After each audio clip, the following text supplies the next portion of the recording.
mengatur keuangan pribadi untuk anak muda. Emang anak muda bisa mengelola keuangan pribadi? Banyak orang bertanya-tanya gimana agar bisa mengatur gaji bulanannya agar cukup. Sementara kayaknya susah gitu.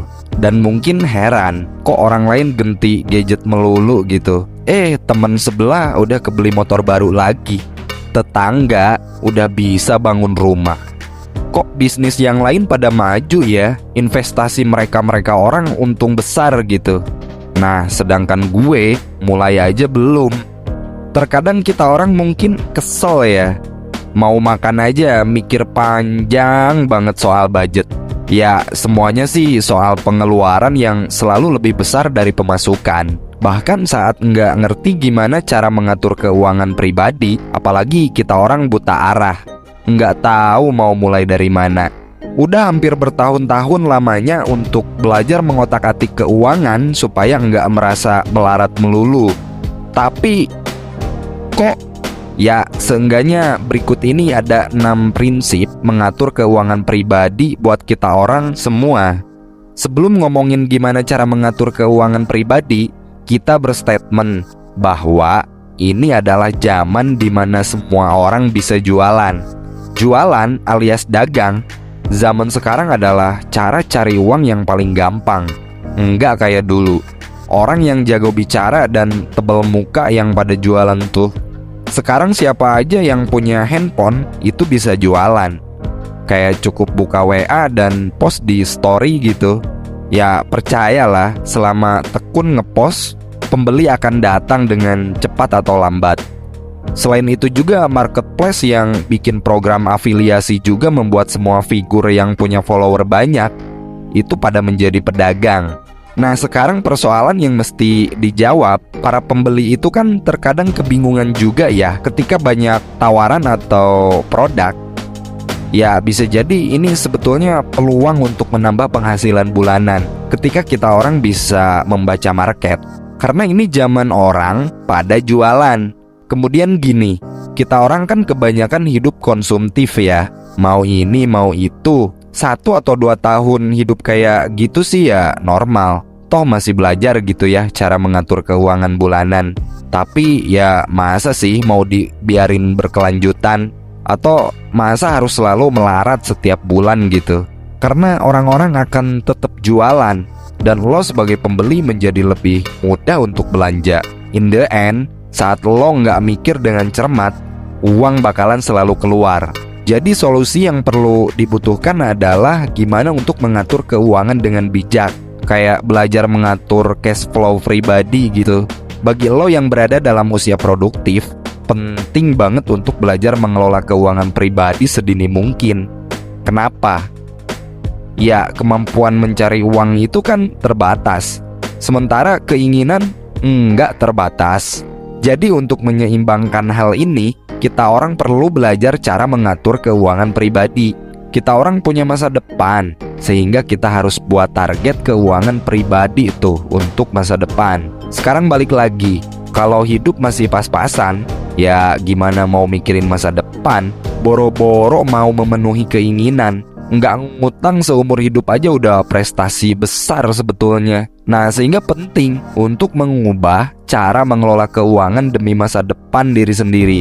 Tapi kita orang, lo nggak harus jadi sama kayak orang tua lo, atau nggak perlu dengerin ocehan yang nggak berkualitas dari orang-orang semisal. Dan kita orang, lo udah waktunya punya prinsip dan informasi ngasih tahu bahwa ada orang di luar sana yang bisa mengejar mimpi dengan kunci sungguh-sungguh. Mulai apapun dari nol, menjadi diri sendiri tanpa khawatir akan pendapat orang lain. Nah bener nggak? Jadi pertama yang harus lo lakuin, lo perlu memiliki tujuan finansial. Kan memiliki tujuan itu selalu menjadi awal untuk memulai sesuatu, termasuk dalam mengatur keuangan pribadi. Punya tujuan finansial adalah hal pertama yang harus dimiliki sebelum memulai atau merencanakan keuangan pribadi. Lo perlu tujuan jangka panjang yang bisa disebut sebagai mimpi finansial. Mimpi ini yang akan menghasilkan tujuan. Tujuan yang akan jadi bingkai atau goals kemana lo fokus menendang bola contoh. Ya coba aja lo tanya ke diri sendiri, emang kenapa kalau gue mau nabung supaya punya uang banyak? Kenapa harus buatin tujuan finansial segala? Ya karena keras kepala. Mungkin kita orang nggak mau buka mindset kalau ini itu sebetulnya perlu banget. Ya kita orang ngaca. Mungkin lo juga akan mengerti bahwa tujuan itu penting. Lo nggak bisa bilang gue mau nabung segini tanpa dilanjutin dengan tujuan spesifik akan digunakan untuk apa tabungan tersebut. Ya lo mesti berani punya tekad yang sungguh-sungguh. Contoh, gue mau nabung 50 juta untuk modal usaha barbershop gitu. Atau nyimpan uang 100 juta pertama. Ya mungkin bisa digunakan untuk beli rumah gitu sebagai DP-nya. Dan lebih nyaman gak perlu ngasih tahu orang apa yang lo inginkan. Karena kalau nggak tercapai, nggak mesti ngerasa malu terhadap mereka. Tapi ya coba dibalikin. Sehingga perasaan malu tersebut bukan terhadap orang lain. Malu itu ya seharusnya ke diri sendiri. Ya masa sih hidup sendiri nggak mau diperjuangkan gitu. Sekarang buka aplikasi Notes di smartphone lo dan mulailah bermimpi. Lo coba aja ketik dulu apa yang terbayang. Contoh lo mau membeli rumah impian 3 tahun ke depan. Atau lo pengen traveling gitu. Contoh kayak ke Rusia, ke Korea gitu. Bisa juga mungkin untuk melanjutkan pendidikan di tahun depan misal. Ya lo ketik aja dulu lah, bermimpi. Mampu punya cita-cita dan mimpi besar itu bagus. Itu perlu loh bro untuk hidup ini. Poin kedua, memahami pengeluaran lo. Jadi di prinsip yang kedua ini, dalam mengatur keuangan pribadi adalah memahami pengeluaran lo. Banyak orang nggak pernah sadar berapa pengeluarannya. Mereka tahu angka gajinya berapa, tapi pas belanja, mereka nggak punya gambaran tentang budget yang boleh dibelanjakan gitu. Ada juga yang maksa belanja dengan pembenaran nggak realistis, bayar pas bonusan atau pas THR-an gitu semisal. Padahal dalam mengatur keuangan pribadi, kita orang semua harus realistis. Dan coba lo tuliskan angka penghasilan bulanan yang pasti. Di list gitu semua pengeluaran-pengeluaran rutin. Bikin angka tabungan minimal per bulan untuk mendukung tujuan finansial. Nah di poin ketiga, nabung dulu baru jajan. Nah istilah ini biasa juga disebut pay yourself first. Banyak orang yang menabung saldo yang tersisa di akhir bulan. Padahal semua buku dan saran dari ahli keuangan bilang bahwa kita orang harus menyimpan dahulu, barulah untuk jajan.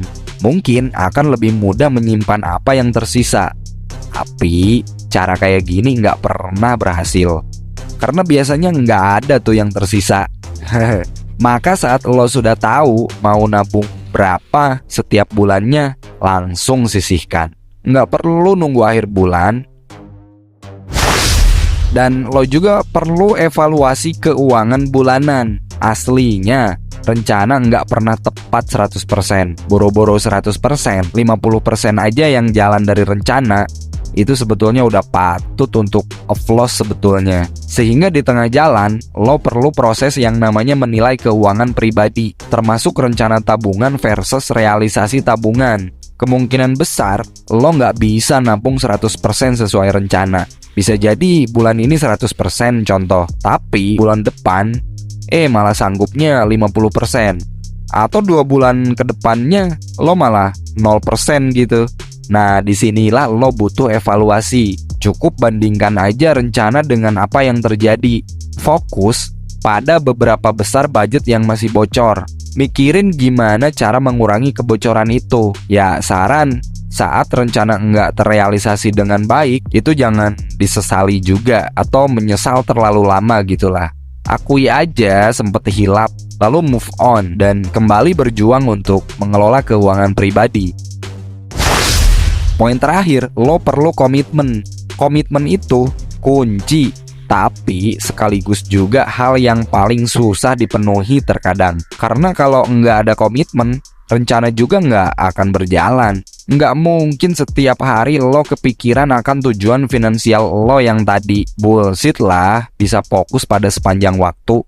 Nggak normal kalau lo keinget untuk berhemat setiap kali mau belanja. Ya makanya belajar memegang komitmen itu dengan cara disiplin sebetulnya. Tanpa komitmen, mudah banget untuk ngikutin arus. Dan mengikuti arus itu terkadang mungkin menyenangkan, nggak capek mikir uang, tanpa perlu nyusahin diri, nggak harus keras sama diri sendiri mungkin.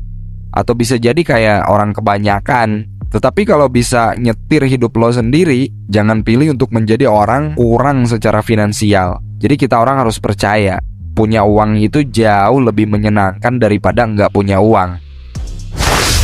Poin ke-6, lo perlu juga belajar finansial terus. Nah, belajar finansial emang terdengar membosankan. Kebayang kan, nonton video ini udah berapa menit?